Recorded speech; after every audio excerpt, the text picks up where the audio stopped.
Hello friends, ये कहानी एक साधु और एक बिच्छू की है। एक समय की बात है, एक साधु एक जंगल में ध्यान कर रहे थे। साधु का ध्यान बहुत गहरा था और वह केवल अपने ध्यान में ही लीन रहते थे।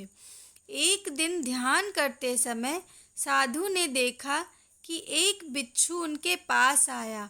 बिच्छू ने उसे काट लिया। साधु ने चिल्लाकर कहा, अरे तुमने मुझे क्यों काटा? बिच्छू ने कहा, मुझे अपनी रक्षा करनी थी। मुझे डर लगा कि तुम मुझे मारोगे। साधु ने मुस्कुरा कर कहा, मैं तुम्हें कैसे मार सकता हूँ? मैं तो केवल ध्यान में हूँ। इसके बाद साधु ने अपने ध्यान को फिर से शुरू कर दिया। कुछ समय बाद बिच्छू ने फिर से साधु को काटा। साधु ने फिर से अपनी आवाज़ उठाई, तुम फिर से मुझे क्यों काट रहे हो? बिच्छू ने कहा, मुझे डर है कि तुम मुझे मारोगे। साधु ने कहा, तुम अपने डर की वजह से मुझे नुकसान पहुंचा रहे हो। मैं तुमसे कुछ नहीं चाहता। बिच्छू ने साधु की बातें सुनी और सोचा कि शायद वह सही है। तब साधु ने बिच्छू से कहा, मैं तुम्हें समझाना चाहता हूँ कि यदि तुम मुझ पर विश्वास करोगे तो तुम्हें डरने की ज़रूरत नहीं है। मैं तुमसे दोस्ती करना चाहता हूँ। यह सुनकर बिच्छू को आश्चर्य हुआ। उसने सोचा, क्या यह सच है?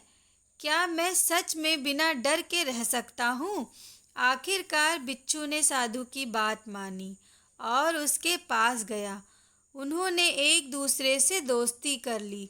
साधु ने बिच्छू को बताया कि अगर वह उसका दोस्त बन जाएगा तो वह उसे कोई नुकसान नहीं पहुंचाएगा। धीरे धीरे बिच्छू ने साधु पर भरोसा करना सीख लिया और दोनों अच्छे दोस्त बन गए।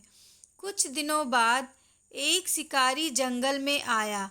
उसने साधु को देखकर सोचा कि वह उसे पकड़ लेगा।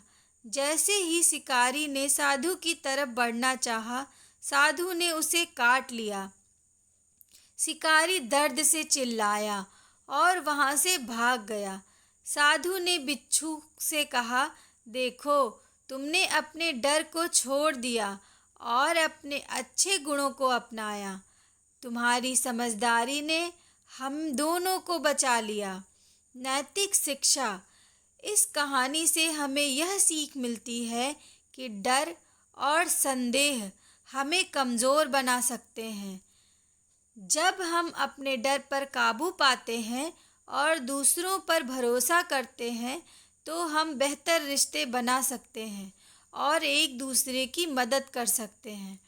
हमें यह समझना चाहिए कि दोस्ती और विश्वास हमारे जीवन में कितने महत्वपूर्ण हैं।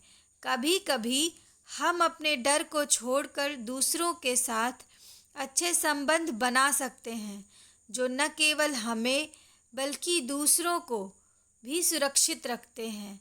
दोस्तों, अगर आपको ये कहानी पसंद आई तो ऐसे ही ढेरों कहानियाँ सुनने के लिए मेरे चैनल को लाइक करिए, सब्सक्राइब करिए।